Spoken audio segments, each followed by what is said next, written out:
let's get started talking about the big news out of Ottawa. What's happening with this crackdown?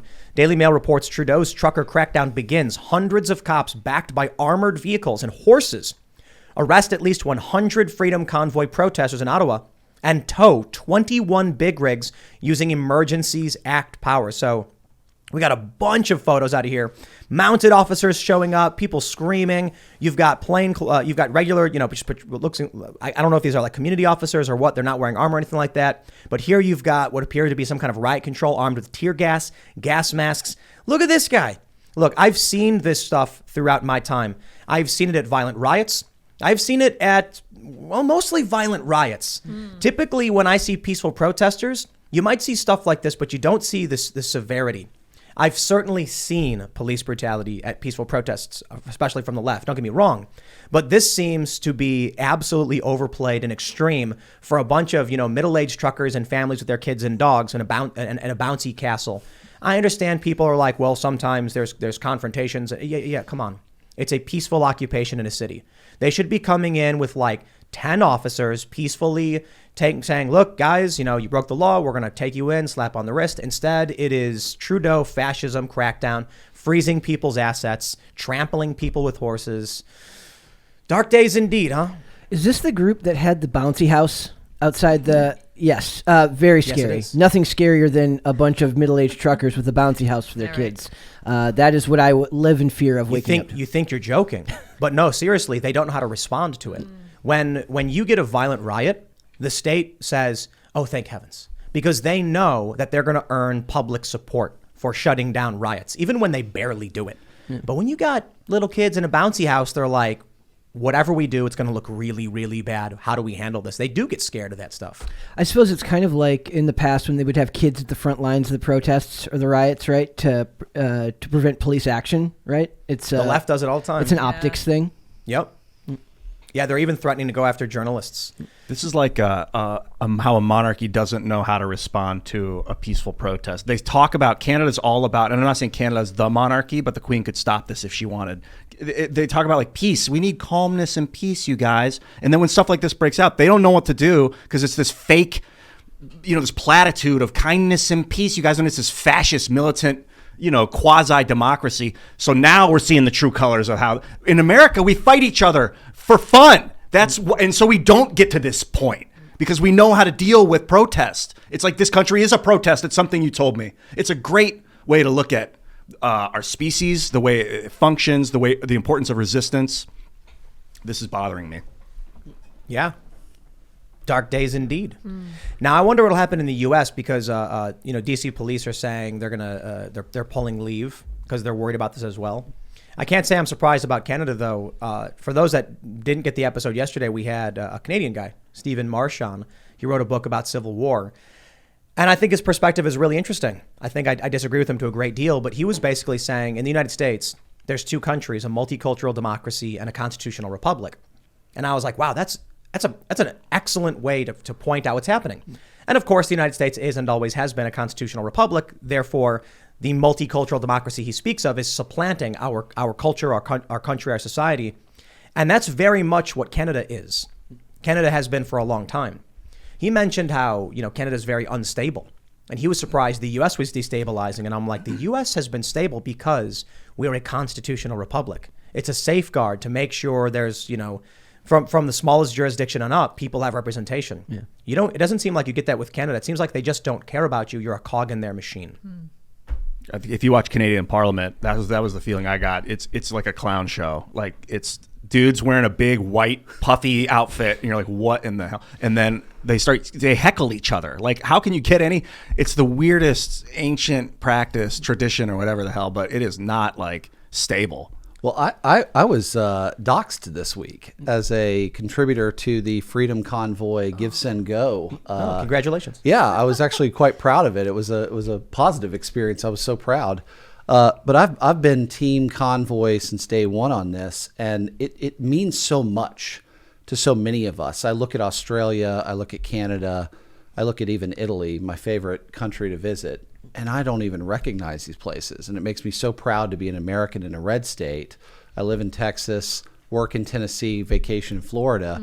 My last 2 years have been basically okay outside of all the nonsense. But you were in California for 15 years. Now, back then, would you have dared speak up in support of this? I would have, but I knew the tide was turning so heavily that in 2014 I left. I took my whole family and went back to Texas. Oh, so you got out early. Oh, I saw it all coming. I couldn't have told you what was coming, but I felt it coming. I know exactly what you're talking about. Yeah. Because I was living in New York, and I kept slowly moving away because it just seemed to be getting worse and worse until we end up in West Virginia or, this whole area. Yeah. Yeah, because I don't want to be in a big city. And then you look at what happens with the lockdowns. So we moved to South Jersey, and then when they did the hard lockdown, I was like, we got to get out of here. Like, I'm not going to sit around and wait to find out how bad it does get. And it got bad. We had those riots. This was back in 2020. The riots crossed the bridge from Philly into South Jersey, and I was just like, yo, I'm done with that. I'm getting out. We're going to the middle of nowhere. We're going to do our own thing. We're going to build our own space. Not to mention, I'll be completely honest, way cheaper out here for land. So expanding the business, there's way more opportunity. But I think there's a huge opportunity in pushing back from a lot of the stuff by rejecting it. When we see this going down in Canada, I have one thing to say to all of this. Confidence in the system is being broken. If you can't even, look, I can't speak for Canada. I don't know what Canada does. But for us down here, we see what's happening with the vaccine mandates. They're kind of being shattered, or how bad it's been. Talk about multicultural democracy or whatever. But when you cannot get a redress of grievances, you're looking at a hard fall for your society. When you look at the dysfunction in Congress, when you look at the fact that it's being run by people like Nancy Pelosi, I'm just like, that is shattering. I'm gonna go and start setting up something somewhere else to get away from this, because to put it simply, confidence in the system, be it Canada, be it the UK, be it the EU, be it the United States, it's fracturing. And so it's time to make sure, like, we're shoring up our defenses, we're building something substantive on our own that we control, that's going to be isolated from this. Otherwise, it shatters along with it. I hope that the Freedom Convoy thing, if nothing else, I really hope that it shatters people's normalcy bias, this understanding, this thinking that it can't happen here. Because trust me, I never thought I would see something like this in Canada. Canada is the nicest place in the world. They never do anything crazy or edgy. This is wild to me. Literally watching them tonight, the videos going around Twitter of the mounted police, just literally walking over people. I want to give a good shout out to my conservative friends. Oh.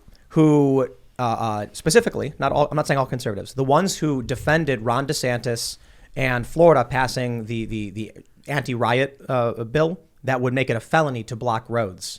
I said, no, you don't want to do that because we want to tolerate some degree of unrest. Because now we see what happens in Canada, and we're going to be seeing what happens with the DC protest, with this convoy. I think we should respect people who want to peacefully obstruct. It's annoying, but we tolerate a certain give to the system. You need that flexibility. Otherwise, if it's too brittle, it shatters. But I also want to shout out a lot of these conservatives. Ezra Levant, I think it was, had a great tweet where he said he used to be back the blue. He would always give the cops the benefit of the doubt. Now he's seeing what they're doing to trampling old women and in front of children. And I'm like, I got to tell you, man, there are a lot of moderate, there are a lot of liberals who have been saying exactly this for some time. Now, I get it. When you get Black Lives Matter and often lying in it to incite violence, the Michael Brown stuff was a lie. The Trayvon Martin stuff was a lie. Ahmaud Arbery stuff was a lie. George Floyd stuff was a lie. I get it. You're like, I'm not going to believe these people. And I totally agree. I'm not going to believe them either. But I'll tell you this. When I was in Ferguson, I saw police just lob a flashbang into a crowd of people unprovoked. I've seen, and there's videos of things like this. This stuff happens. So there's a certain degree that I'm willing to tolerate because I think policing is an important institution. But you get to the point where they're not stopping the riots in these big cities. The big cities vote for this. They're the ones rioting. They're the ones supporting these mayors and these Democrats and these appointees. They're the ones cheering on the police, defending the illegal seizure of funds to paint political message in the street. And I'm just like, why would I defend any of these cops from the rioters when they're a part of that same system? Then you see other cops come in and shut down small businesses over COVID lockdown. And I'm just like, okay, that's it. I'm out. Look, duly elected law enforcement seems to do a really great job. Sheriffs, we have a great relationship with our cops out here. But these big city cops are basically part of that multicultural democracy establishment Democrat machine. They can live however they want to live. I'm not gonna intervene when they try to defund those departments. Or now in Austin, they're indicting 19 officers in aggravated assault. I'm like, you know what? I don't want to live in Austin. Y'all voted for that. Congratulations, officers, you get it.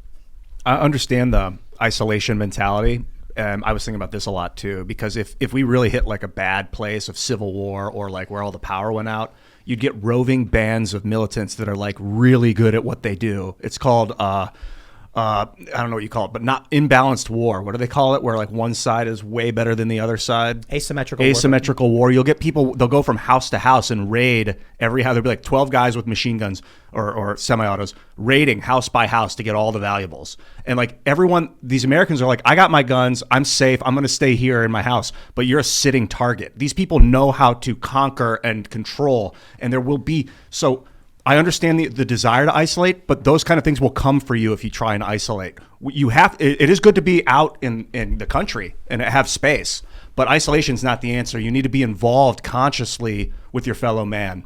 That's what we do: movies and TV and music and internet video and things like that. You're right. I agree. What I would say, I don't think the goal should be to try and infiltrate their systems. You know, for a long time, moderates, left liberal libertarian types have been complaining about movies and video games getting woke and doing all this other stuff because they genuinely believed they were in the same system with these people. When I say to you, I don't like your video game because you did these things, it is because I believe genuinely we're working together as one society on a product. I think people need to realize they're not treating you that way and they don't care what you think and they're going to do whatever they want. In which case, you don't want to isolate yourself. You want to make something better on your own and attract the people who are disillusioned by them to come and join you as one civilization, as one society. That's exactly right. And I spent enough time in Hollywood to understand that. And that's something I feel very passionately about. A year ago when I went on Ben's Sunday special, I talked about parallel economies. And this is so important to me because a parallel Hollywood is, in my opinion, the only answer, right? There are not ways for me to get the movies that I want to make, politics aside, in traditional Hollywood right now. They're not supported. In fact, they're discouraged or even disallowed. And so I had to go and try to create a parallel economy where I wasn't going to get attacked. I wasn't going to get, I wasn't going to be tolerated. I was going to be celebrated. And, we're just getting started, but it's game on right now. Thanks for checking out this segment from the Timcast IRL podcast. If you want to watch live, you can check out this channel Monday through Friday at 8 p.m. And don't forget to smash that like button, subscribe to this channel, and if you want more unfiltered and uncensored content with all of these guests, go to timcast.com and become a member. All of these guests you know and love in exclusive segments on our website where we are unrestricted in what we talk about, so you'll definitely not want to miss it. Thanks for hanging out. We'll see you all next time.